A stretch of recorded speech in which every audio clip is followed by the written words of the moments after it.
രക്ഷാസന്ദേശം രക്ഷാസന്ദേശം വരവായ യേശുവിൻ രക്ഷാസന്ദേശം വിടുതല ജീവനായി വിടുതലായി ജീവനായി രക്ഷാസന്ദേശം വരവായ യേശുവിൻ രക്ഷാസന്ദേശം രക്ഷാസന്ദേശം രക്ഷാസന്ദേശം. കർത്താവിൻ്റെ വലിയ നാമത്തെ നന്ദിയോടെ സ്തുതിക്കുന്നു, ദൈവത്തെ സ്തോത്രം ചെയ്യുന്നു. അനുഗ്രഹിക്കപ്പെട്ട പ്രിയ ദൈവമക്കളെ, വീണ്ടും നമുക്ക് ഈ ദിവസങ്ങൾ കർത്താവിൻ്റെ സന്നിധിയിലായിരിക്കാൻ ദൈവം നമ്മളെ അനുവദിച്ചതോർത്ത് ദൈവത്തെ ഹൃദയപൂർവ്വം നമുക്ക് സ്തുതിക്കാം, നമുക്കവനെ മഹത്വപ്പെടുത്താം. നമ്മുടെ കർത്താവ് നമ്മൾക്കായി തയ്യാറാക്കിയ ദിവസമാണ്, നമ്മൾക്ക് വേണ്ടി ഒരുക്കിയ ദിവസമാണ്. കഴിഞ്ഞ നാളുകളൊക്കെ നമ്മൾ ആവർത്തന പുസ്തകത്തെ അധികരിച്ചുകൊണ്ടുള്ള ചിന്തകളായിരുന്നുവെങ്കിൽ ഈ ഒരാഴ്ച നമ്മളൽപ്പം മാറി ചിന്തിക്കുവാനായിട്ട് ശ്രമിക്കുകയാണ്. കാരണം പിന്നിട്ട് ഞായറാഴ്ച മുതൽ അടുത്ത ഞായറാഴ്ച വരെയുള്ള ദിവസങ്ങൾ പീഡാനുഭവ ആഴ്ചയായി ഇതിനെ കണക്കാക്കുന്നു. നമ്മുടെ കർത്താവിൻ്റെ പീഡാനുഭവത്തെ സ്മരിക്കുന്ന ദിനങ്ങളാണ് ഈ ദിവസങ്ങൾ. രാജകീയമായി ഹോസന്ന പാടി യെരുശലേമിലേക്ക് രാജാവിനെ വരവേറ്റ അതേ ജനം അവനെ പിന്നീട് ക്രൂശിക്കാൻ കൊണ്ടുപോകുന്ന കാഴ്ചയാണ് നമ്മൾ പിന്നാലെ കാണുന്നത്. എന്നാൽ ക്രൂശ് മരണത്തോടെ അവസാനിച്ചില്ല. കർത്താവ് നമ്മൾക്ക് വേണ്ടി മരിക്കുക മാത്രമായിരുന്നെങ്കിൽ നമുക്ക് പ്രസംഗിക്കാൻ ഒന്നും ഉണ്ടാകുമായിരുന്നില്ല. കർത്താവ് നമ്മൾക്ക് വേണ്ടി മരിച്ചതുകൊണ്ട് നമ്മുടെ പാപത്തിന് പരിഹാരം വരുമായിരിക്കും, പക്ഷേ അതിനപ്പുറത്തേക്കുള്ള ജീവിതം സാധ്യമാകുമായിരുന്നില്ല. പിശാചുമായിട്ടുള്ള പോരാട്ടത്തിൽ മരണത്തോടെയല്ല ആ യുദ്ധം തീരുന്നത്, ഉയർപ്പോടെയാണ് ആ യുദ്ധം തീരുന്നത്. കാരണം മരണത്തെ അതിജീവിക്കുമ്പോഴാണ് ആ പോരാട്ടം പൂർത്തീകരണത്തിലെത്തുന്നത്. കർത്താവ് നമ്മുടെ പാപങ്ങൾക്ക് വേണ്ടി മരിച്ചാൽ പോരല്ലോ, അവൻ നമ്മുടെ പാപങ്ങൾക്ക് വേണ്ടി അടക്കപ്പെട്ടും ഉയർത്തെഴുന്നേറ്റും ജീവിക്കുന്ന സാഹചര്യമാണ് നമ്മളെ ഒരു ക്രിസ്ത്യാനിയാക്കി നിർത്തുന്നത്, നമ്മളെ കർത്താവിന് വേണ്ടി നിൽക്കുമാറാക്കുന്നത്. ഉദ്ധിതനായ കർത്താവ് നമ്മളോട് കൂടെ ആയിരിക്കുന്നു എന്നുള്ളത് കൊണ്ടാണ്. ഈ വരുന്ന ഞായറാഴ്ച നമ്മൾ കർത്താവിൻ്റെ ഉയർത്തെഴുന്നേൽപ്പിനെ സ്മരിക്കുന്ന ആഴ്ചയാണ്. കർത്താവ് നമ്മൾക്ക് വേണ്ടി ഉയർത്തെഴുന്നേറ്റു എന്നതിൻ്റെ സന്തോഷം പങ്കുവയ്ക്കുന്ന ഒരു ദിവസമാണ് അടുത്ത ഞായറാഴ്ച. ആ ദിവസം പ്രത്യേകമായ പ്രാർത്ഥനകളോടെ ആരാധനകളോടെ നമ്മൾ സമുചിതമായി സ്മരിക്കുന്നു. എവിടുന്നോ ചില പാരമ്പര്യങ്ങൾ നമ്മുടെ ഉള്ളിൽ കയറിപ്പറ്റിയിട്ടുണ്ട്. അറിഞ്ഞോ അറിയാതെയോ സൗകര്യാർത്ഥമോ എനിക്കറിയില്ല. ഞായറാഴ്ച ആരാധനയ്ക്ക് പോയില്ലെങ്കിലും മാംസം വിൽക്കുന്ന ഷോപ്പിൻ്റെ മുൻപിൽ അതിരാവിലെ മുതൽ ക്യൂ ആണ്, ബാറിൽ ബുക്കിംഗ് ആണ്. ഇത് എവിടെ നിന്ന് കിട്ടി ഈ പാരമ്പര്യം? നോമ്പിൻ്റെ അവസാനം ഇങ്ങനെയാണോ അവസാനിപ്പിക്കേണ്ടത്? ഇതാണോ അതിൻ്റെ നടപടിക്രമം? ആരാണിത് പറയാൻ? ആരാണിത് തിരുത്താൻ? ആർക്കാണ് തൻ്റെ മക്കളെ, തൻ്റെ വിശ്വാസികളെ ഇതിൽ നിന്ന് പിന്തിരിപ്പിക്കാൻ സാധിക്കുക? ആർക്കാണ് അതിനുള്ള ഉത്തരവാദിത്വം? യേശുവിൻ്റെ നാമത്തിൽ. യേശു ജനിച്ചതാണെങ്കിൽ യേശുവിൻ്റെ നാമത്തിൽ ജനനത്തിൻ്റെ വക, യേശു ഉയർത്തെഴുന്നേറ്റപ്പോൾ ഉയർപ്പിൻ്റെ വക. ഇങ്ങനെ ഓരോരോ വിശേഷ ദിവസങ്ങൾ കണ്ടെത്തി അതിൻ്റെ പേരിലൊക്കെ മദ്യപിക്കുക, മദ്യപാനം മറ്റു പല കാര്യങ്ങളിലേക്ക് നയിക്കുക, നാടൻ ഭാഷയിൽ പറഞ്ഞാൽ അടിച്ചു പൊളിക്കുക, ആനന്ദിക്കുക, ഇങ്ങനെയൊക്കെ ചെന്ന് അവസാനിച്ചിരിക്കുന്നു. പാടില്ല, ഒരിക്കലും ചെയ്യരുത്. അങ്ങനെ കാണുന്നവർ നമ്മുടെ ദൃഷ്ടിയിൽപ്പെട്ടാൽ നമ്മളവരെ തിരുത്തണം.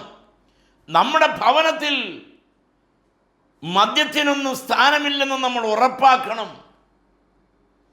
കർത്താവിൻ്റെ ഉയർത്തെഴുന്നേൽപ്പിൻ്റെ ദിവസം നന്ദിയോടെ അവന് സ്തോത്രം ചെയ്ത് അവനെ ആരാധിപ്പാനുള്ള ദിവസമാണ്.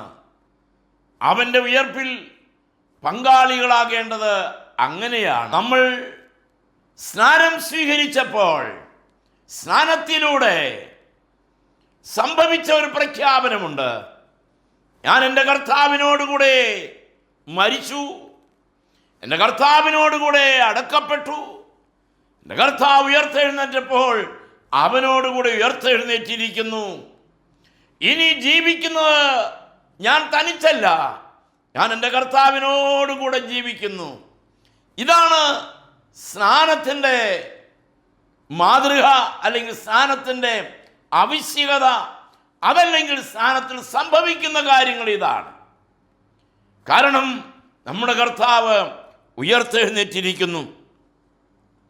കർത്താവിൻ്റെ പുനരുത്ഥാനത്തെക്കുറിച്ച് മത്തായിയുടെ സുവിശേഷം 28-ാം അധ്യായം 1-ാം വാക്യം മുതൽ 8-ാം വാക്യം വരെയും,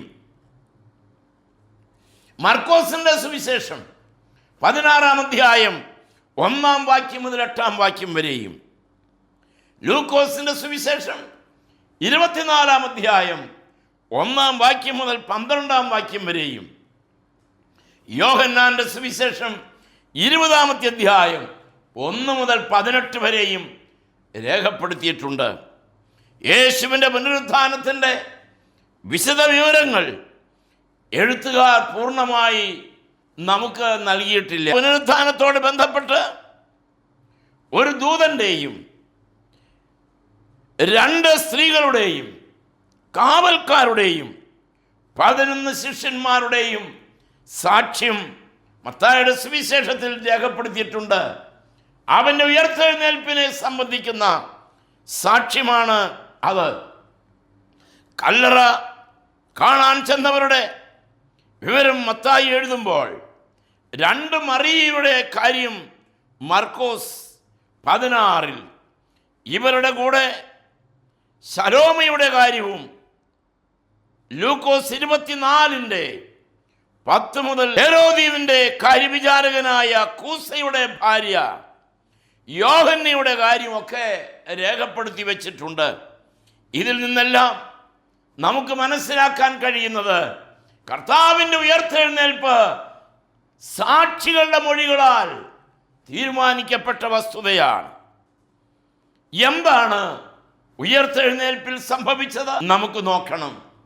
കർത്താവ് ഉയർത്തെഴുന്നേറ്റ ഞായറാഴ്ച തന്നെ 5 പ്രാവശ്യം സ്ത്രീകൾക്കും ശിഷ്യന്മാർക്കുമായി അവൻ വെളിപ്പെട്ടു.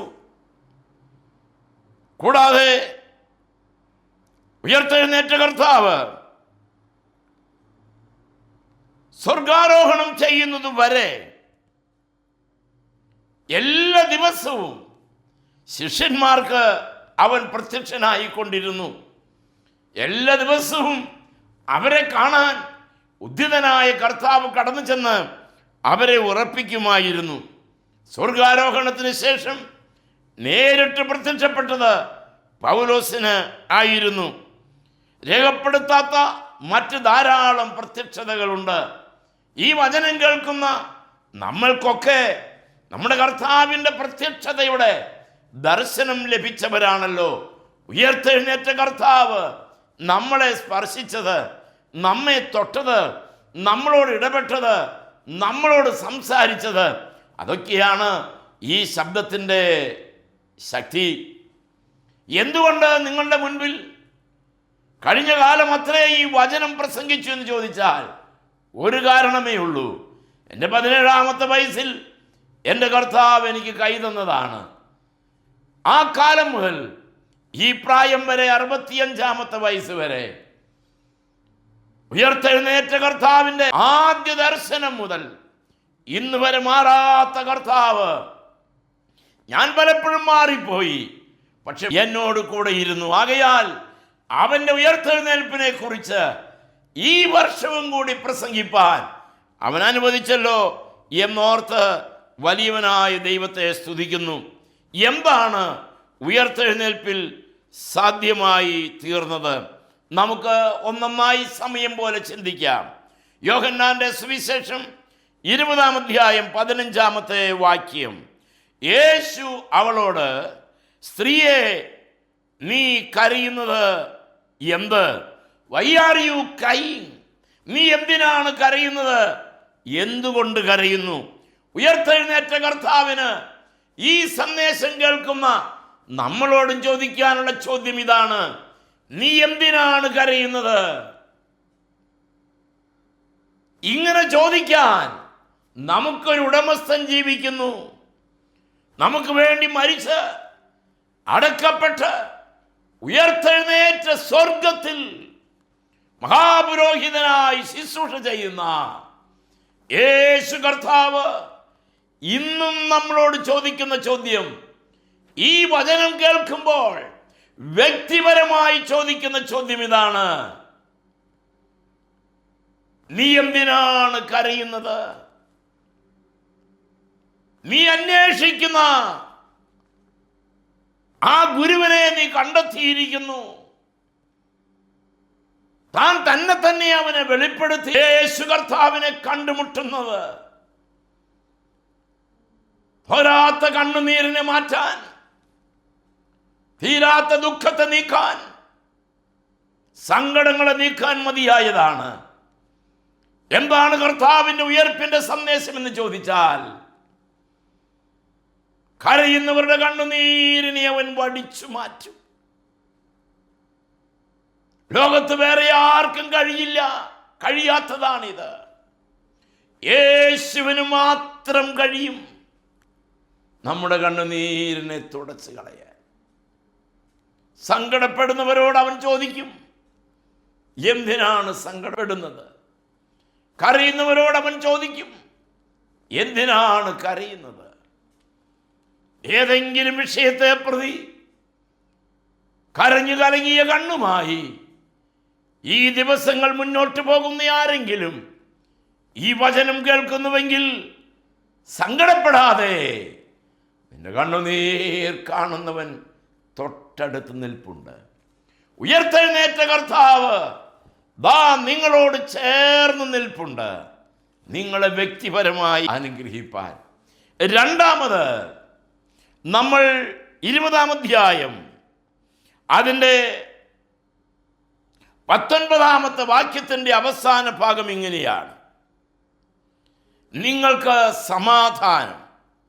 ആഴ്ചവട്ടത്തിൻ്റെ 1-ാം നാളായ ആ ദിവസം നേരം വൈകിയപ്പോൾ ശിഷ്യന്മാർ ഇരുന്ന സ്ഥലത്ത് യഹൂദന്മാരെ പേടിച്ച് അവർ വാതിലടച്ച് ഇരിക്കുകയായിരുന്നു.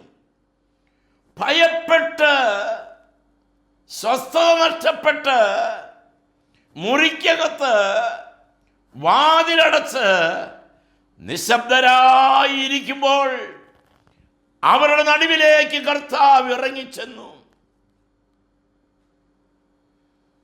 അവന്റെ ആണിപ്പാടുള്ള കരമുയർത്തി അവരെ കാണിച്ചു. സമാധാനം നഷ്ടപ്പെട്ടിരുന്ന അവർക്ക് കർത്താവ് സമാധാനം കൊടുത്തു. അവൻ ജീവിച്ചിരുന്ന കാലത്ത് അവരോട് പറഞ്ഞിട്ടുണ്ട്, ലോകം തരുന്നത് പോലെയുള്ള സമാധാനമല്ല ഞാൻ നിങ്ങൾക്ക് തരുന്നത്. ആ സമാധാനം കർത്താവ് അവർക്ക് കൊടുത്തു.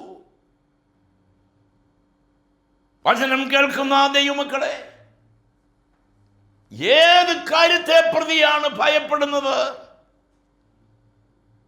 ഏത് കാര്യത്തെ പ്രതിയാണ് ആശങ്കപ്പെടുന്നത്? എന്തിനെ പ്രതിയാണ് ഉത്കണ്ഠാകുലരായിരിക്കുന്നത്? നമ്മൾ ഭാരപ്പെടുന്ന സകല വിഷയത്തിന്റെ മേലും സമാധാനം തരാൻ യേശു കർത്താവിന് കഴിയും. അവൻ ഉയർത്തെഴുന്നേറ്റത് നമ്മുടെ സമാധാനത്തിനാണ്. അവൻ ശിക്ഷയേറ്റത് നമ്മുടെ സമാധാനത്തിനാണ്. അവൻ ക്രൂശിക്കപ്പെട്ടത് നമ്മുടെ സമാധാനത്തിനാണ്. അവൻ ഉയർത്തെഴുന്നേറ്റിരിക്കുന്നതും നമ്മുടെ സമാധാനത്തിനാണ്. ആകയാൽ ഈ ശബ്ദം കേൾക്കുന്ന നമ്മുടെ അടുക്കൽ നമ്മുടെ കർത്താവ് വന്ന് നമ്മളോട് പറയുന്നത്, നിങ്ങൾക്ക് സമാധാനം. Praise the Lord. നിങ്ങൾക്ക് സമാധാനം. ദൈവീക സമാധാനം കൊണ്ട് നിറയപ്പെടേണ്ടതിനായി നമുക്ക് പ്രാർത്ഥിക്കാം. ദൈവീക സമാധാനത്താൽ നിറയേണ്ടതിനായി നമുക്ക് പ്രാർത്ഥിക്കാം. ദൈവത്തിൻ്റെ അത്യുന്നതമായ കൃപകളും കരുണകളും ധാരാളമായി നമുക്ക് അനുഭവിപ്പാൻ ദൈവം നമ്മെ സഹായിക്കട്ടെ. രണ്ടാമത്തെ കാര്യം, ഭയപ്പെടുന്നവരോട് ഭയപ്പെടേണ്ട എന്നും സമാധാനം നഷ്ടപ്പെട്ടവരോട് സമാധാനമായിരിക്കുക എന്നുള്ളതുമാണ്. മൂന്നാമത്തെ വിഷയം 20-ാം അധ്യായം 28-ാമത്തെ വാക്യം ഇങ്ങനെയാണ്: തോമസ് അവനോട്, എൻ്റെ കർത്താവും എൻ്റെ ദൈവവുമായുള്ളവേ എന്ന് ഉത്തരം പറഞ്ഞു. യേശു അവനോട്, നീ എന്നെ കണ്ടതുകൊണ്ട് വിശ്വസിച്ചു, കാണാതെ വിശ്വസിച്ചവർ ഭാഗ്യവാന്മാർ. കാണാതെ വിശ്വസിക്കുന്നവർ ഭാഗ്യവാന്മാരാണ് എന്ന് ഉയർത്തെഴുന്നേറ്റ കർത്താവ് വിശ്വാസികളോട് പറഞ്ഞിരിക്കുന്നു. പ്രിയ ദൈവമക്കളെ, നമ്മളവനെ കണ്ടിട്ടില്ലെങ്കിലും സ്നേഹിക്കുന്നവരാണ്. നമ്മളവനെ കണ്ടിട്ടില്ലെങ്കിലും അവനിൽ വിശ്വസിക്കുന്നവരാണ്. നമ്മളവനെ കണ്ടിട്ടില്ലെങ്കിലും നമ്മൾ അവന് വേണ്ടി അധ്വാനിക്കുന്നവരാണ്. Praise the Lord. അങ്ങനെയുള്ളവർ ഭാഗ്യവാന്മാരാണെന്ന് കർത്താവ് നമ്മളോട് പറയുന്നു. അതൊരു ഭാഗ്യാവസ്ഥയാണ്. കാണാതെ യേശു കർത്താവിൽ പൂർണ്ണമായി വിശ്വസിക്കാൻ സാധിക്കുന്നത് ഒരു ഭാഗ്യമാണ്. ആ ഭാഗ്യാവസ്ഥ അനുഭവിക്കുന്നവർക്കായി ഞാൻ ദൈവത്തെ സ്തുതിക്കട്ടെ. തോമസ് ആദ്യ പ്രത്യക്ഷതയിൽ ഉണ്ടായിരുന്നില്ല. അന്ന് പത്രോസ്, ശിഷ്യന്മാർ അവരെല്ലാം തലതല്ലിക്കരയുകയാണ്. ഇടയനെ വെട്ടി ആടുകൾ ചിതറിപ്പോയി എന്ന പ്രവചനം സാക്ഷാത്കരിക്കപ്പെടുമാറ് അവർ വലിയ അനാഥത്വം അനുഭവിച്ചു. യേശുവില്ലാത്ത ദിനം അവർക്ക് ചിന്തിക്കാനേ കഴിയുമായിരുന്നില്ല. 3.5 വർഷമാണ് ഒരുമിച്ച് നടന്നുള്ളൂവെങ്കിലും 3.5 വർഷം കൊണ്ടുണ്ടായ ആഴമായ ബന്ധം ഒരു സുപ്രഭാതത്തിൽ അവരെ വേദനാകുലരാക്കി. എന്തെല്ലാം നഷ്ടപ്പെട്ടതുപോലെയാക്കി തീർത്തു. എന്തൊക്കെയോ പൊയ്പോയതുപോലെ അവർക്ക് തോന്നി. പ്രിയ ദൈവമക്കളെ, ഒരു കാര്യം ഓർത്തോ, സകല നഷ്ടങ്ങളുടെയും കഷ്ടങ്ങളുടെയും നടുവിൽ ഇറങ്ങി വന്ന് സമാധാനം തരികയും തന്നെ വെളിപ്പെടുത്തുകയും ചെയ്യുന്ന ഒരു കർത്താവുണ്ട്. തോമസ് അപ്പോസ്തലന്റെ ജീവിതയാത്രയിൽ അവന്റെ അവിശ്വാസം ഞാൻ കണ്ടല്ലാതെ വിശ്വസിക്കുകയില്ല, അതിനെ കർത്താവ് എന്നേക്കുമായി മായ്ച്ചു കളഞ്ഞു. ഉടനെ അവൻ കർത്താവിനെ വിളിച്ചു, എൻ്റെ കർത്താവും എൻ്റെ ദൈവവുമായുള്ളവേ. ചിലർക്കിന്ന് യേശു കർത്താവിനെ ദൈവമെന്ന് വിളിക്കാൻ മടിയാണ്, ദൈവമാണെന്ന് അംഗീകരിക്കാൻ മടിയാണ്. എന്നാൽ കർത്താവ് സ്നേഹിച്ച ശിഷ്യന്മാർ അവനെ എൻ്റെ കർത്താവും ദൈവവുമായുള്ളവേ എന്ന് സംബോധന ചെയ്യുകയാണ്. പ്രിയരെ, ഒറ്റപ്പെട്ട് സങ്കടപ്പെട്ടിരിക്കുന്നുള്ള നടുവിൽ ചെന്ന് എന്താണോ കർത്താവ് നമുക്ക് ചെയ്തു തരേണ്ടത് അത് നമുക്കവൻ ചെയ്തു തരും. ഉയർത്തെഴുന്നേൽപ്പിൻ്റെ സന്തോഷം, ഉയർത്തെഴുന്നേൽപ്പിൻ്റെ ആ ആനന്ദം വ്യക്തിപരമായി അനുഭവിപ്പാനിടയാകട്ടെ. അവൻ്റെ കൈയും വിലാപ്പുറവും അവരെ കാണിച്ചു. നമ്മൾ സമയം പോലെ പ്രാർത്ഥിക്കാനായിട്ടിരിക്കുമ്പോൾ, നമ്മുടെ കണ്ണുകൾ അടയ്ക്കുമ്പോൾ, നമ്മളുടെ മുട്ടുകളെ മടക്കുമ്പോൾ, നമ്മുടെ ഹൃദയത്തിൽ വചനം കോറിയിട്ട് തന്നിട്ടുള്ള ഒരു ചിത്രമില്ലേ, ഒരു വാഗ്മയ ചിത്രമില്ലേ, അത് വചനത്താൽ വരയ്ക്കപ്പെട്ടതാണ്.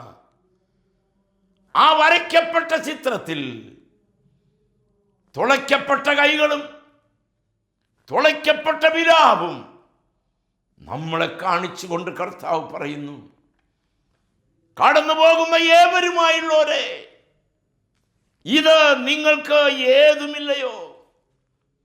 യഹോവ തന്റെ ഉഗ്രകോപ ദിവസത്തിങ്കൽ വ്യസനിപ്പിച്ചതുപോലൊരു വ്യസനമുണ്ടോ എന്ന് കാണുവാൻ എങ്കിലേക്ക് നോക്കുക.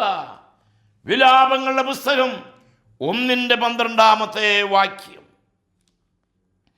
വീണ്ടും ഒരു കാര്യം കൂടി പറഞ്ഞ് അവസാനിപ്പിക്കട്ടെ. യോഹന്നാന്റെ സുവിശേഷം 21:5 വാക്യം. കുഞ്ഞുങ്ങളെ കൂട്ടുവാൻ വല്ലതുമുണ്ടോ എന്ന് ചോദിച്ചു. നിരാശരായി വല കഴുകുകയാണ് തൻ്റെ ശിഷ്യന്മാർ. ഒരു കാലത്ത് ആഴിയും ആഴവും നോക്കാതെ പടകും വലയും വലിച്ചെറിഞ്ഞ് കുടുംബവും മക്കളെയും നോക്കാതെ വിളിച്ചവൻ വിശ്വസ്തനാണെന്നോർത്ത് കർത്താവിൻ്റെ പിറകെ ഇറങ്ങി. എന്നാൽ ഇന്ന് അവർ തികച്ചും അനാഥത്വം അനുഭവിക്കുന്നു. അവരുടെ മനസ്സിൽ നെഗറ്റീവ് തോട്ട്സ് ധാരാളമായി വർക്കൗട്ട് ചെയ്യാൻ തുടങ്ങി. അതിൽ പത്രോസ് ആദ്യം പറഞ്ഞു, വയ്യ, പഴയ പടകും പഴയ വലയും എടുത്ത് ഞാൻ മീൻ പിടിക്കാനായി പുറപ്പെടുകയാണ്. പിന്മാറിപ്പോയ പത്രോസ് തീരുമാനമെടുത്തിറങ്ങിയപ്പോൾ ആ കൂടെ മറ്റുള്ളവരും ഇറങ്ങി. പത്രോസേ, നമ്മ രാവിലെ ഇറങ്ങി രാത്രി മുഴുവനും അധ്വാനിച്ചില്ലേ? കർത്താവ് അവരെ അന്വേഷിച്ചു വന്നു. എടുത്ത തീരുമാനങ്ങളിൽ നിന്ന്, പറഞ്ഞ വാക്കുകളിൽ നിന്ന്, ദൈവത്തോട് ചെയ്ത ഉടമ്പടിയിൽ നിന്ന് നമ്മൾ വ്യതിചലിച്ചു പോകുമ്പോൾ നമ്മെ തേടി വരുന്ന ഒരു യേശു കർത്താവിനെ നമ്മളിവിടെ കാണുകയാണ്. നിന്റെ പിന്മാറ്റത്തെ ചികിത്സിച്ച് സുഖപ്പെടുത്താൻ, നിന്റെ പിന്മാറ്റത്തെ മാറ്റിയെടുക്കാൻ കർത്താവ് നമ്മളെ തേടി വരും. കർത്താവിന് വലിയ സങ്കടമാണ് അവന് വേണ്ടി തെരഞ്ഞെടുക്കപ്പെട്ടവർ അവനെ വിട്ട് പിന്മാറിപ്പോകുന്നത്. സങ്കടങ്ങളും പ്രയാസങ്ങളും ഏകാന്തതകളും ഒക്കെ അനുഭവിക്കുന്നത് കർത്താവിനറിയാം. അതുകൊണ്ടാണ് കർത്താവ് അവരെ അന്വേഷിച്ച് ഏത് കടലിൻ്റെ തീരത്ത് വെച്ചാണ് അവരെ വിളിച്ചത്, അതേ ഗലീല കടൽപ്പുറത്ത് യേശു അവരെ കണ്ടുമുട്ടി. കുഞ്ഞുങ്ങളെ കൂട്ടുവാൻ വല്ലതും ഉണ്ടോ? യേശുവാണെന്ന് അറിഞ്ഞു അവർക്ക് കാര്യം പിടികിട്ടി. അവർ എടുത്തു ചാടി. അവർ കരയിൽ കയറി വരുമ്പോൾ അവർക്ക് വേണ്ടി നല്ലതൊന്ന് അവൻ കരുതി വെച്ചു. അവൻ കരുതി വെച്ചത് അവർ കണ്ടു. 9 വാക്യം. തീക്കനലും അതിന്മേൽ മീൻ വെച്ചിരിക്കുന്നതും അപ്പവും കണ്ടു. യേശു അവരോട്, ഇപ്പോൾ പിടിച്ച മീൻ ചിലത് കൊണ്ടുവരുവീരെന്ന് പറഞ്ഞു. ശിമോൻ പത്രോസ് തൻ്റെ കൈ മലർത്തി, ഗുരോ, ഞങ്ങൾക്കൊന്നും കിട്ടിയില്ല, രാത്രി മുഴുവനും അധ്വാനിച്ചു, ഒന്നും ലഭിച്ചില്ല. 15 വാക്യത്തിലേക്ക് വരുമ്പോൾ ഇറങ്ങിപ്പോയ ശിമോൻ പത്രോസിനെ ഉയർത്തെഴുന്നേറ്റ കർത്താവ് ഉറപ്പിക്കുകയാണ്. പിന്മാറിപ്പോയവരുടെ പിറകെ അവൻ കടന്നു ചെല്ലുകയും അവിശ്വാസത്തെ മാറ്റുകയും സ്നേഹത്തിൽ ഉറപ്പിക്കുകയും ഉത്തരവാദിത്വങ്ങൾ ഏൽപ്പിക്കുകയും ചെയ്യുന്നു. കർത്താവിൻ്റെ ഉയർത്തെഴുന്നേൽപ്പ് ശിഷ്യന്മാർക്ക് വെളിപ്പെട്ടതും അനുബന്ധ കാര്യങ്ങളും അനുബന്ധ സംഭാഷണങ്ങളും നമുക്ക് തരുന്ന ആത്മീക സന്ദേശങ്ങൾ വളരെ വലുതാണ്. ഒന്ന്, കരയുന്നവരെയും ദുഃഖിക്കുന്നവരെയും കാണുമ്പോൾ അവൻ ചോദിക്കും, കരയണ്ട എന്നവൻ പറയും. സമാധാനം അവൻ തരും, സാന്നിധ്യം തരും, അവിശ്വാസത്തെ മാറ്റും. പിന്മാറിപ്പോയാൽ കൂടെ ഇറങ്ങി വരും, നമ്മളെ അന്വേഷിച്ച് വരും. സ്നേഹം നഷ്ടപ്പെട്ടാൽ, പിന്മാറ്റത്തിൻ്റെ കാരണം അതാണല്ലോ, സ്നേഹം നഷ്ടപ്പെട്ടാൽ ആ സ്നേഹത്തിൽ നിന്നെ ഉറപ്പിക്കും. ലോകാവസാന കാലത്തോളം ഞാൻ നിങ്ങളോട് കൂടെയുണ്ടെന്ന് പറഞ്ഞ കർത്താവ് നമുക്ക് വേണ്ടി ഉയർത്തെഴുന്നേറ്റിരിക്കുകയാൽ നമുക്കവനെ സ്തുതിക്കാം. പെസഹ വ്യാഴാഴ്ചയും കർത്താവിൻ്റെ പീഡനത്തിൻ്റെ ദുഃഖവെള്ളിയാഴ്ചയും കർത്താവിൻ്റെ പാതാളപ്രവേശനത്തിൻ്റെ ശനിയാഴ്ചയും കടന്ന് അവൻ സകല വിശുദ്ധന്മാരുമായി രഹസ്യ സ്വർഗാരോഹണം ചെയ്യും മുമ്പ് മഗ്ദലക്കാരത്തി മറിയ മാത്രം കണ്ടു. തൻ്റെ ശുശ്രൂഷകൾ അവൻ പൂർത്തീകരിച്ചു. പ്രാർത്ഥിക്കാം. കാരുണ്യവാനായ ദൈവമേ, സ്വർഗസ്ഥ പിതാവേ, ഞങ്ങളെ കേൾപ്പിച്ച മനോഹര വചനത്തിനായി സ്തോത്രം. ഞങ്ങൾക്ക് വേണ്ടി ഉയർത്തെഴുന്നേറ്റ കർത്താവേ, ഈ പ്രിയ പ്രേക്ഷകരെല്ലാം നീ അനുഗ്രഹിച്ചാൽ, നീ ഇവരോടെല്ലാം കരുണ കാണിക്കണമേ. എല്ലാവർക്കും നിൻ്റെ ഉയർത്തെഴുന്നേൽപ്പിൽ മൂലം ലഭിച്ച സകല നന്മകളും അനുഭവിപ്പാനിടയാക്കേണ്ടതിന് എളിയദാസൻ പ്രാർത്ഥിക്കുന്നു. അവിടുന്ന് കൃപയോടെ കേൾക്കുമാറാകണമേ. ആമേൻ. ഈ വചനങ്ങളാൽ ദൈവം നിങ്ങളെ അനുഗ്രഹിക്കട്ടെ. ദൈവത്തിന് സ്തോത്രം.